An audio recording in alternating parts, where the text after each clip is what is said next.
Bonjour, je vous retrouve ce matin au milieu de notre préparation pour ce fameux trail minimaliste que je vais réaliser d'ici un mois à peu près. Donc 2 mois de préparation pour un trail pieds nus, 21 km, 800 mètres de dénivelé, le jour de mes 50 ans. Bien sûr, ce trail va se faire à jeun. Alors, cette vidéo, elle est consacrée justement à expliquer l'intérêt de faire de l'exercice physique à jeun.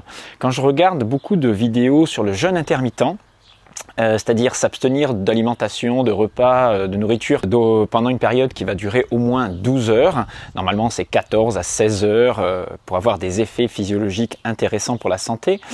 On s'aperçoit que beaucoup sont d'accord sur les effets santé de ce jeûne intermittent, mais ils ont très peur et ils n'incitent pas à la pratique de l'exercice physique dans cet état de jeûne intermittent. Alors souvent c'est lié à une méconnaissance de la physiologie, à un manque d'expérimentation, puisque moi j'expérimente ça depuis assez longtemps, et bien sûr sans souci, et je vais même vous présenter les avantages d'une pratique avec du jeûne intermittent. Alors on est face à une croyance que si l'on n'a pas le carburant, le fameux glucose, juste avant l'effort, on risque la fameuse hypoglycémie, c'est-à-dire l'épuisement des réserves de sucre qui est le carburant majeur, soi-disant, de l'exercice physique, du muscle. En réalité, tout ça vient d'une sorte de vision très simpliste de notre fonctionnement. Alors, quels sont les 3 avantages justement de faire une pratique physique, même intense, à jeun ? Alors, ce que j'ai constaté, et ce qu'on peut observer dans la littérature, c'est que le premier avantage est justement que vous allez limiter les effets de l'hypoglycémie et des risques justement de coups de barre, de fringales durant l'effort. Je m'explique. Lorsque vous faites un exercice physique à jeun, donc vous n'avez pas mangé depuis une douzaine d'heures, c'est mon cas aujourd'hui, votre corps va être obligé de puiser dans des réserves qu'il a à sa disposition. La différence avec un exercice que vous allez faire à la suite d'un repas, par exemple si ce matin j'avais pris par exemple un petit déjeuner sucré, du pain, des sandwichs, des croissants, n'importe quoi de sucré, ce qu'on fait dans le petit déjeuner à la française, et bien derrière vous savez très bien que vous allez avoir une poussée d'insuline, cette hormone qui est stimulée par la prise de sucre en particulier, qui va permettre la pénétration des nutriments dans les cellules. Le problème de cette insuline, c'est que lorsqu'elle réagit fortement suite à la prise d'une grande quantité de sucre à index glycémique suffisamment élevé, on va avoir derrière une chute de cette glycémie très forte. Si en même temps vous allez faire de l'exercice physique, c'est-à-dire que votre demande en glucose est importante à ce moment-là, c'est-à-dire surtout si l'exercice physique est intense. Cette poussée d'insuline couplée à la demande cellulaire liée à l'effort va entraîner une plus grande consommation, on va dire, de glucose et donc une chute de la glycémie plus forte. Donc le risque est effectivement d'avoir à ce moment-là des coups de fringale au moment de l'effort. Et à ce moment-là, vous vous précipitez sur une barre, sur un gel très sucré et puis vous repartez et ainsi de suite. Vous pouvez avoir lors d'efforts longs et intenses des variations d'hypoglycémie et d'hyperglycémie comme ça qui vont être très gênants. La différence avec un exercice réalisé lors d'un jeûne à la suite d'un jeûne intermittent, enfin d'un jeûne de plus de 12 heures, c'est que vous allez habituer votre corps, alors je dis bien lorsque l'on est habitué, à aller chercher dans vos réserves d'abord de glycogène, c'est-à-dire dans votre foie, dans vos muscles, des réserves de glucose qui vont être libérées. Et ces réserves-là vont être largement suffisantes pour un effort qui va durer 1 heure, c'est-à-dire que des réserves, on en a. Mais si votre effort se prolongeait au-delà d'1 heure, vous passeriez dans une filière qu'on appelle la filière lipidique, c'est-à-dire que vous dégraderiez des acides gras pour produire de l'énergie. C'est-à-dire que, à force de vous habituer à réaliser des exercices physiques à jeun, vous allez habituer votre organisme à aller puiser rapidement et efficacement dans ses réserves, sans faire de variation de glycémie. Et c'est ça l'avantage qui est très important, c'est que vous aurez une certaine stabilité énergétique, et c'est ce qui est recherché par tous les sportifs, en particulier dans les sports d'endurance. D'ailleurs, il y a beaucoup de marathoniens maintenant, de marathoniens de haut niveau, qui s'entraînent à jeun le matin, ils font un petit effort tranquille, ils épuisent leurs réserves de glycogène, et puis l'après-midi, après un repas qui n'est pas du tout riche en glucides à midi, c'est-à-dire qu'il faut faire des apports protéiques et des apports lipidiques pour ne pas refaire de recharge de glycogène au niveau du foie, vont s'entraîner plus intensément l'après-midi, c'est-à-dire dans un état presque dit à jeun sans réserve de sucre.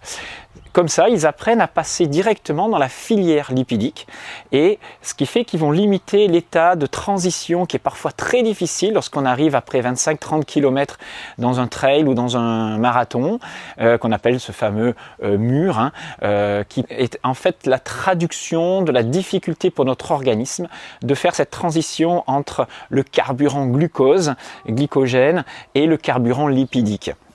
Alors, il n'y a pas que ça, bien sûr, dans ce fameux mur, mais c'est un des facteurs qui rend cette transition plus ou moins difficile. Le deuxième avantage de faire du sport à jeun, c'est que vous allez limiter la compétition entre le travail digestif et le travail physique. Il faut bien comprendre que lorsque vous déjeunez, lorsque vous mangez, vos aliments vont nécessiter une digestion qui va nécessiter un gros effort digestif au niveau du foie, des libérations enzymatiques du pancréas, de l'intestin, le foie avec la bile, etc. Tous ces efforts-là de digestion sont des stimulations de l'énergie nerveuse, il faut des impulsions électriques, il faut des sécrétions hormonales, etc., vont nécessiter de l'énergie nerveuse glandulaire, c'est-à-dire que vous mobilisez votre énergie pour la digestion.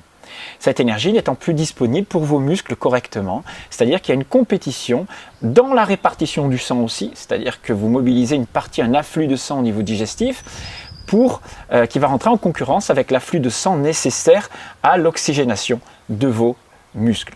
Donc, l'avantage de courir à jeun, le ventre vide comme on dit, c'est qu'on se sent beaucoup plus léger, on n'a pas de dispersion d'énergie et on peut la mobiliser justement uniquement pour l'exercice physique au niveau musculaire et cardiovasculaire. Alors le troisième avantage, c'est que en plus, vous allez mobiliser vos réserves de glycogène et de graisse beaucoup plus facilement et ainsi peut-être perdre un petit peu de poids, mais surtout renouveler le stock énergétique.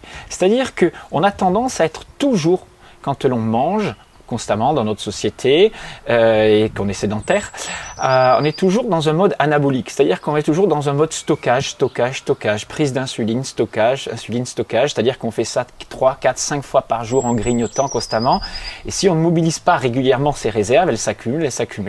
Ça, tout le monde le sait, on est dans un mode vie pléthorique, et l'avantage du jeûne intermittent couplé à l'exercice physique fait qu'on va aller mobiliser très rapidement des réserves qui ne seraient pas accessibles si on n'avait pas jeûné avant. C'est-à-dire que si vous faites du sport en mangeant avant, votre corps va d'abord utiliser le carburant qui se trouve dans votre sang, le glucose circulant, avant d'aller chercher ensuite le glycogène, puis les lipides. Et donc vous ne déstockez pas vraiment complètement vos réserves régulièrement. Donc cet avantage, c'est surtout un avantage sur la perte de poids. Alors attention bien sûr qu'au bout d'un certain temps d'entraînement, cette mobilisation énergétique, on va dire, se fait de plus en plus efficacement. C'est-à-dire que vous habituez votre organisme à mobiliser une énergie et il va le faire sur un mode de plus en plus économique. Alors ça, c'est un modèle biologique de survie qui nous permet de nous adapter et de ne pas consommer trop d'énergie pour faire face à des moments difficiles ou à des chasses. À l'époque, c'était des chasses. On partait courir pendant des heures et des heures. Et donc, l'idée, c'était de ne pas s'épuiser. Donc, à mesure que vous allez vous entraîner à la suite de jeûne intermittent, vous allez voir que vous allez mobiliser de mieux en mieux vos réserves, votre métabolisme va être de plus en plus bas, c'est-à-dire que vous allez tout de même dépenser de l'énergie, mais vous allez le faire sur un mode de plus en plus économique. Alors c'est bien pour la perte de poids, mais au début ça marche très bien, et puis au fil du temps, vous perdrez de moins en moins de poids pour le même effort, pour la même quantité d'efforts dépensés. Voilà pour ce qui sont les avantages. Alors bien sûr, par rapport à cette perte de poids, moi j'en suis à 3 semaines d'entraînement à peu près là. J'ai perdu à peu près 1 kg sans avoir modifié mon alimentation. En m'entraînant 1 fois ou 2 par semaine à jeun, je vais augmenter ce temps d'entraînement à 2 fois strict par semaine pour me mettre dans les conditions du trail que je vais réaliser. Alors, Courir le matin à jeun n'a pas que des avantages. Sur le plan de courir à jeun, pour moi, ça n'a que des avantages, mais le fait de courir le matin peut avoir deux inconvénients. Alors on n'est plus sur le registre alimentation, on est sur un autre registre par rapport à l'énergie dans laquelle on est le matin. Certains d'entre vous sont ce qu'on appelle des tempéraments de nature thyroïdienne ou de diathèse plus léthargiques, qui ont besoin le matin d'un temps d'adaptation pour se réveiller et mettre en, on va dire, en énergie leur organisme, c'est-à-dire pour que leur métabolisme augmente progressivement.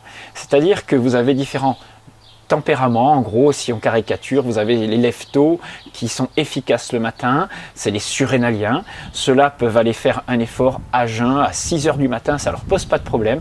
Mais les thyroïdiens ou des personnes qui auraient accumulé de la fatigue ne pourront pas se lever et être de suite dispo pour de l'exercice physique. Donc parfois, on va attendre un petit peu, quitte à aller courir vers 10 heures, 11 heures, voire midi, à jeun, sans souci. C'est encore mieux puisqu'on aura fait peut-être 14, 16 heures de jeûne et on pourra partir à ce moment-là. Mais on peut aussi très bien s'entraîner le soir et ces tempéraments-là préfèrent s'entraîner en fin d'après-midi lorsque le métabolisme à température interne est plus élevé. Alors, le dernier petit désavantage de la course pieds nus le matin. Alors, le matin, il faut bien comprendre que votre sensibilité au niveau du pied, au niveau de la couche cornée, de la peau, est plus importante. Ça veut dire que lorsque vous vous réveillez et que vous allez marcher pieds nus, la sensation, les petites douleurs sont décuplées par rapport à la même marche que vous feriez l'après-midi. C'est-à-dire que le corps a besoin d'un certain réveil, d'une certaine répétition de pas pour diminuer sa sensibilité et s'adapter mieux. Alors quand je vais courir le matin, la difficulté c'est de choisir des parcours, des circuits qui sont un petit peu moins difficiles pour préparer la peau sous la pied. Donc si vous démarrez sur le fait de marcher pieds nus, de découvrir la course ou la marche pieds nus, ne commencez pas le matin, préférez y aller l'après-midi ou en fin de journée, c'est là où la sensibilité est la moins forte. Deuxième aspect, c'est qu'en ce moment il fait pas très beau, je fais beaucoup de courses sous la pluie, je cours toujours pieds nus bien sûr, et lorsque l'on court sur un terrain humide, la sensation, donc les frottements sont beaucoup plus importants, c'est-à-dire qu'on glisse forcément un peu plus, et au lieu de déraper sur des petits centimètres, on dérape sur un petit peu plus, surtout quand on glisse sur des parties importantes, des pentes où il y a des feuilles, des choses comme ça. Donc l'irritation est beaucoup plus importante et pour la préparation, la distance parcourue sont généralement moins importantes. Donc courir le matin pieds nus sur un terrain en plus humide, pour peu qu'il fasse un petit peu froid et où la sensation de froid permet d'anesthésier tout en augmentant un petit peu la douleur quand même, c'est pas très très agréable.